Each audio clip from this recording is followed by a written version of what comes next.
Hoje vamos desmistificar o universo das concessões públicas. Afinal, o que é uma concessão? Quem pode participar? E quando a administração pública deve optar por este modelo?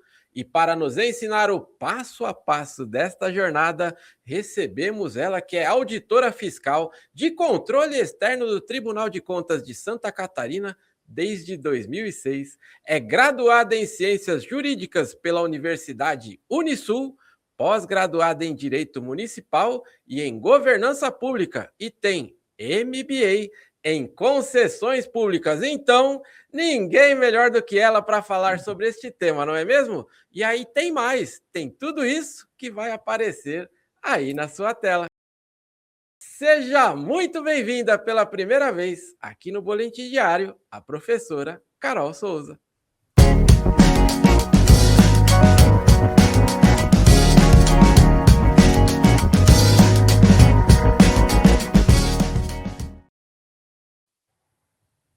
Um prazer enorme estar aqui no dia de hoje, conversando aí com o professor Ricardo, nessa plateia sensacional que assiste aí o Boletim Diário com dicas importantes para quem já atua e para quem quer iniciar aí a sua jornada na administração pública. E eu fiquei muito feliz com essa escolha. Por quê? Porque é um tema que tem muita confusão. Nós frequentemente assistimos entrevistas até de gestores públicos falando que vão fazer uma parceria privada. Né? Mas, enfim, o que é uma concessão? O que é uma PPP? São tantas leis.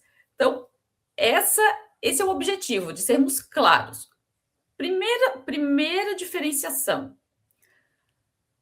Todos os contratos públicos maioria, são feitos com privados, porque nós temos aqueles contratos com entidades sem fins lucrativos, mas estamos pensando aqui no mercado privado. Então, mas se eu faço um contrato de uma obra, é uma parceria com o privado? Se eu faço uma contratação de prestação de um serviço, é uma parceria com o privado? Tudo é parceria com o privado. Agora, qual é a diferença de uma concessão e de uma PPP? Que essa, sim, chama-se, né, especificamente parceria público-privada. Porque a primeira diferenciação que nós temos que saber é que concessão em PPP não é um contrato para obra pública e não é um contrato para prestação de serviço. Isso é fundamental. O dia que eu entendi isso, eu consegui entender o mundo das concessões.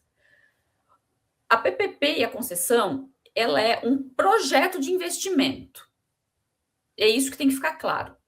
Nós verificamos, o Estado tem, os municípios têm as suas carteiras de projetos.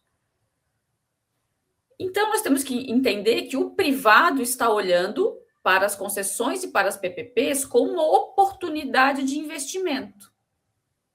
E aí, nessa concepção, ele vai verificar, ele vai ter a necessidade de verificar toda a estruturação essa modelagem jurídica, econômica, e também vai precisar verificar se há uma segurança jurídica, porque para que ele ingresse naquele mercado, naquele estado, naquele município, porque há um risco, é um investimento. Então, quando a gente começa a avaliar isso, e aí tá, e me explica um pouco mais, Carol, mas como é que é esse investimento? O estado, o município, ele tem um ativo. Ele tem um ativo. O que é um ativo? Uma estrada é um ativo. Um ginásio de esporte é um ativo, uma praça pública é um ativo.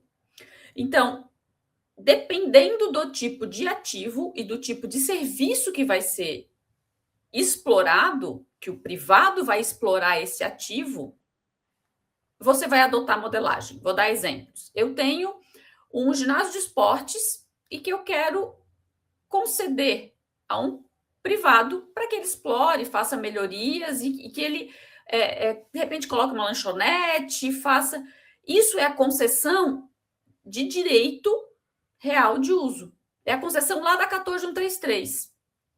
Ela é uma concessão mais simples. Se verifica qual é a possibilidade de rendimentos que aquele ativo poderia gerar, se coloca no mercado. Eu tenho aqui um bem que você pode explorar economicamente, e eu quero uma outorga, um valor de outorga de tantos. Aí os interessados vão lá, participam de uma licitação, que é no leilão, e aí aquela questão do lance.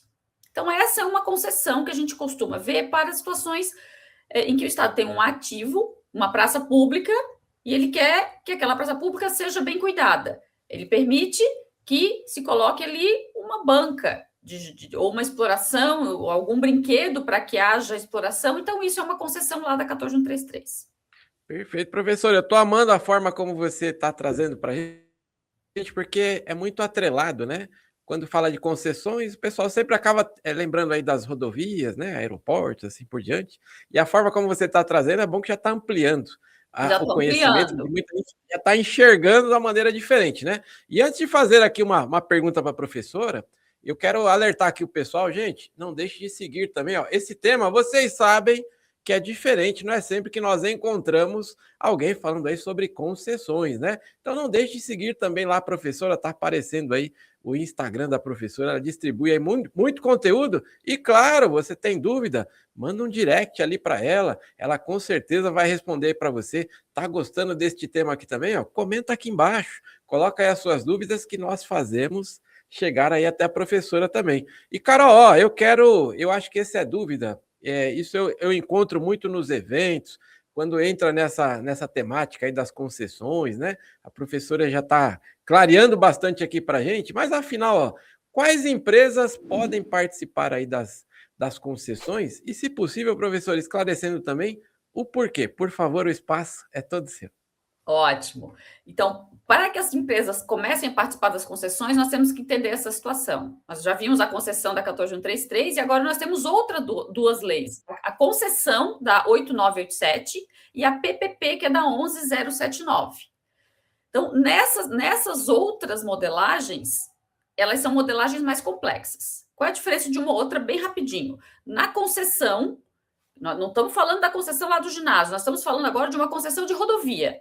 Já que o professor Dantas comentou, a concessão de rodovia tem um pedágio.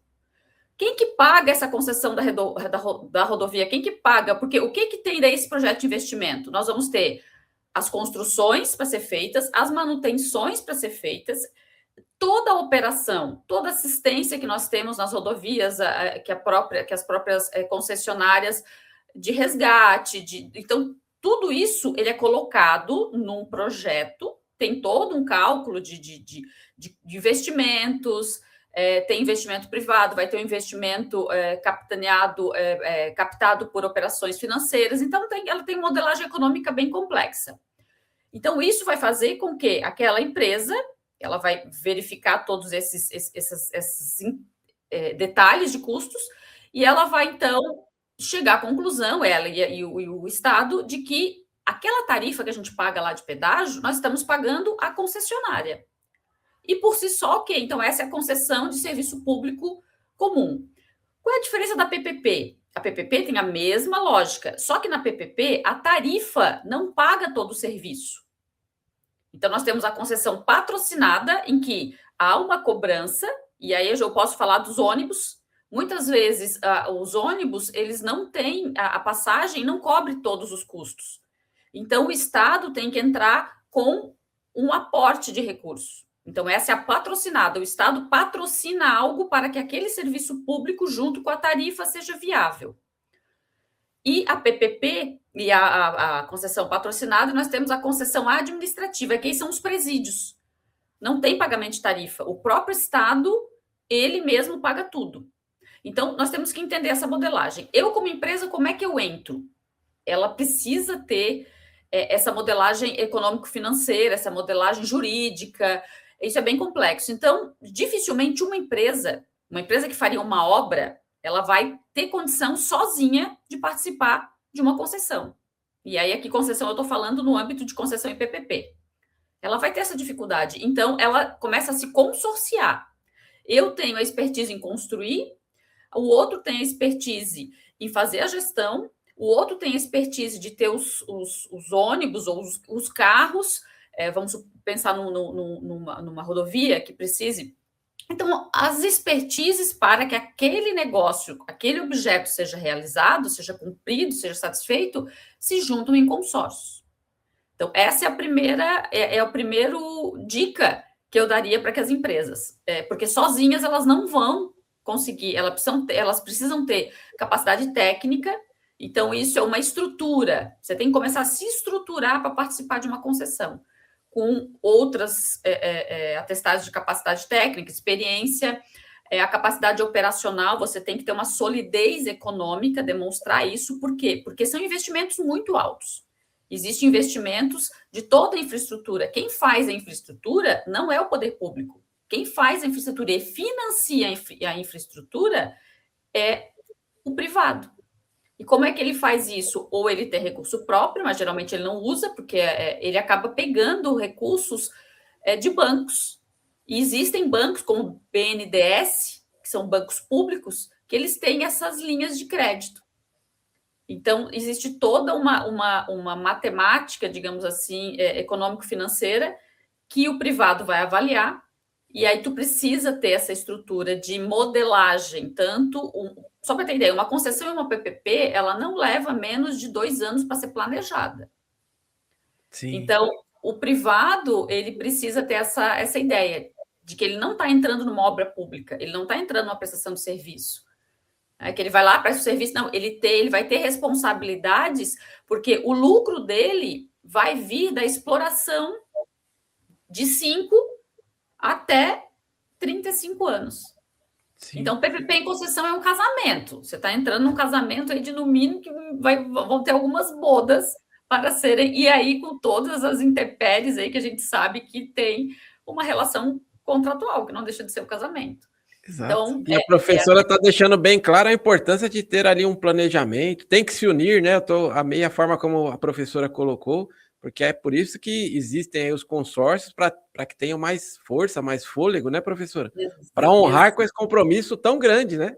Exatamente, exatamente. E se assessorar de empresas que possam auxiliar na estruturação, tanto estruturação jurídica, como econômica, como a gente chama de facilities, né? O próprio BNDES, ele tem linhas tanto de crédito para quem vai fazer esses empréstimos, esses financiamentos, mas ele também tem o setor que ajuda a estruturar, né? Ele põe a mão na massa. O BID também tem um setor de estruturação.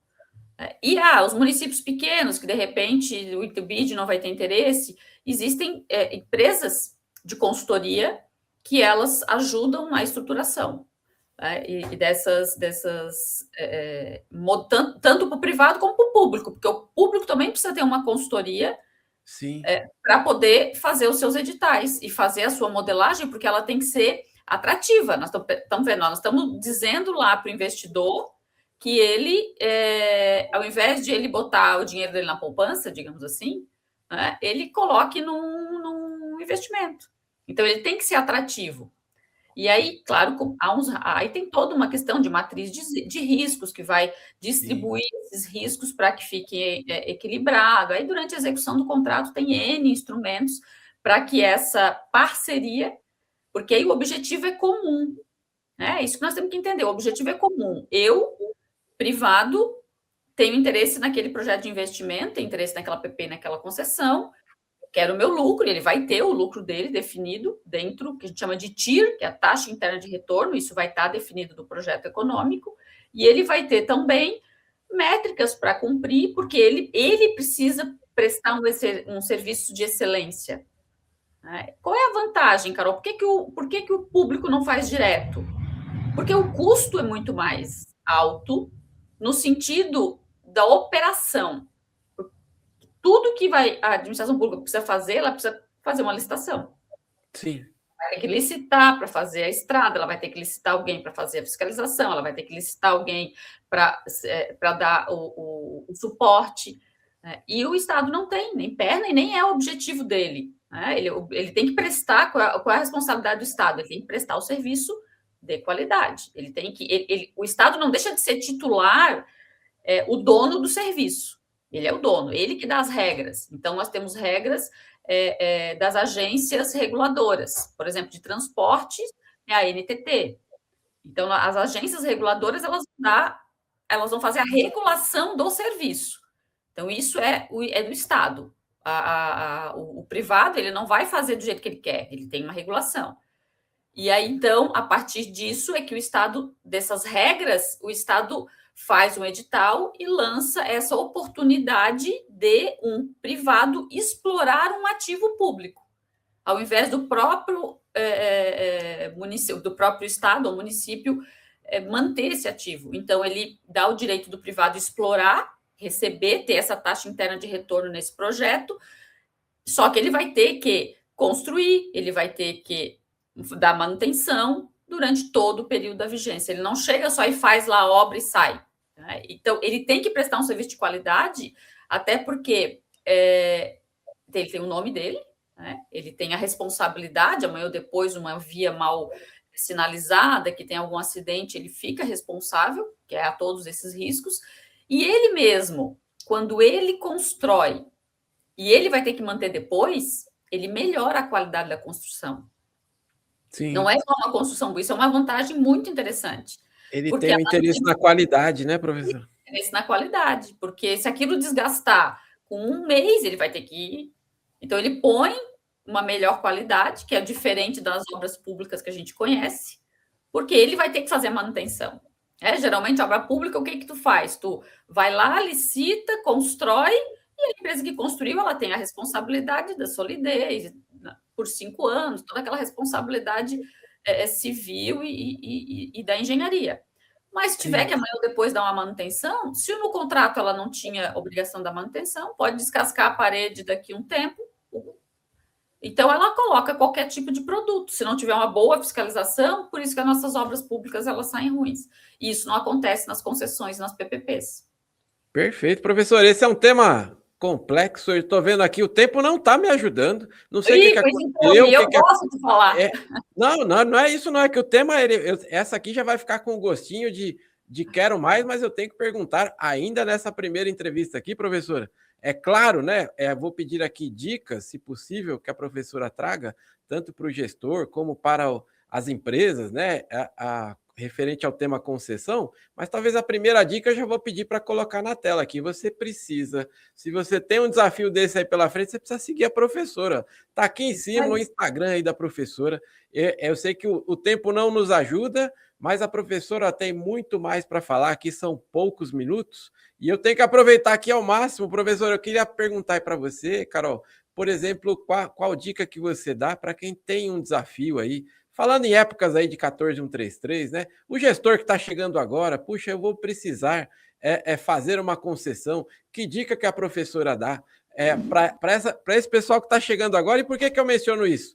Participei recentemente de um congresso, eu reparei que tem muita gente chegando agora no mundo, no universo das licitações, e o gestor ele está precisando de capacitação. E olha só, um vídeo desse, o mínimo que você pode fazer é curtir, comentar, compartilhar aí com seus amigos. Mas, por favor, professora, qual a dica que você deixa aí para esse gestor que está chegando agora? Planejamento. Seja 14133, seja 8987, seja 11079, que é a PPP, concessão e a nova lei de licitações, que ela é muito nova ainda, apesar de todo mundo ter essa discussão, ela é muito nova. A gente tem muitas, até conceitos, e agora que a lei está sendo aplicada e que está vindo realmente as dúvidas. Então, planejamento e revisão de regulamentos. O professor aí já comentou, se vocês tiverem interesse, trocar ideia, alguma consultoria, alguma assessoria, capacitação, entre em contato comigo. Eu sempre digo que o que eu não conseguir, o que eu não souber, a gente tem parceiros que nos auxiliam, porque isso que é importante, você ter um time. Quanto mais pessoas estão juntas no mesmo propósito, o propósito sai muito mais adequado. E qual é o propósito de toda a contratação pública? O atendimento do cidadão. Se a gente tiver infraestrutura, se a gente tiver uma boa merenda, se a gente tiver segurança, se tiver uma boa iluminação pública, no fim das contas, nós somos mais felizes. Então, essa visão de que a licitação, o contrato, ele é chato, ele é burocrático, mas eu sempre vejo que muito além de uma folha, muito além de um texto frio, nós temos vidas. vidas que precisam de nós. Por isso que é um tema que eu adoro, tanto da 14133 como da concessão PPP, e estou totalmente aberta para a gente gravar muitos episódios aí, se for do interesse de vocês, e trocar muitas ideias, independentemente tem também toda a questão de entendimento dos tribunais de contas, que isso é importante, a questão da responsabilização, tanto dos gestores como das empresas, que a gente não pode esquecer que as empresas podem ser também responsabilizadas, caso... mas, enfim, isso aí é um outro tema, um outro assunto. Mas o que eu diria, trate a administração pública com seriedade, e faça o seu planejamento. E isso é para o gestor que está entrando, que está começando planejamento. Nós não temos o hábito de planejar. E a nova lei veio muito forte, exigindo planejamento, porque ela entendeu o quê? A execução do contrato, ela só vai ser bem feita, um contrato só vai ser bem feito se ele for bem planejado. Eu vou construir uma casa, se eu não planejar, eu deixar para resolver, eu não sei que se eu for fazer redondos, eu vou fazer aqui, vai que tem... Então, são situações que a gente precisa pensar. E a nova lei veio planejamento. Eu falo demais, desculpa, mas a dica Imagina, professora! Eu estou aqui absorvendo esse conteúdo também, inclusive eu vou aproveitar se de repente você que está acompanhando aqui este vídeo e veio pela rede social aí da professora, por favor não deixe de seguir também, @licitaforset, semanalmente nós vamos atrás de professores, assim como a professora Carol, que está dando uma verdadeira aula sobre o tema concessão. Professora, está ficando aqui já o gostinho de quero mais, você já deu a dica aí, quem sabe na próxima a gente já fala aí sobre penalizações também. Vocês viram como ela fala, gente, de uma maneira muito simples, as leis que regem as concessões, a parceria público-privada. Então, se você tem esse desafio, o mínimo que você pode fazer é entrar em contato com a professora, o @ está aparecendo aí na sua tela. Não deixe de mandar lá um direct para ela. E, claro, por favor, compartilhe esse conteúdo com os seus colegas. Entre em contato aí com a professora, coloca aqui embaixo, deixe aí os seus comentários para que a gente possa prorrogar esse assunto aí. E, professor, é que, infelizmente, o tempo não nos ajudou e eu posso afirmar, quando o assunto é bom, isso acontece com frequência. Então, quero agradecer já, antes das suas considerações finais, o seu tempo, a sua disponibilidade. Muito obrigado por trazer um tema diferente aqui para o nosso canal, viu, professora? Eu que agradeço muito o convite, estou à disposição de todos que estão assistindo, o privilégio aí de estar nesse bate-papo, e é isso que eu deixo para vocês como mensagem. Pense nas contratações públicas não como papéis, pense nas contratações públicas como pessoas que precisam do nosso trabalho. Isso nos dá um propósito de todos os dias acordar e trabalhar com muito afinco, com muita ética, muita responsabilidade. Muito obrigada pelo tempo de vocês. E com muito brilho nos olhos aí, vocês viram como ela gosta de falar sobre este tema, né, gente? Professora, encerro assim essa primeira participação sua aqui, tenho certeza que é a primeira de muitas, e com a sua vinda, reforçamos o compromisso de que licitação é o nosso negócio. Até a próxima, professora! Até a próxima, tchau, tchau!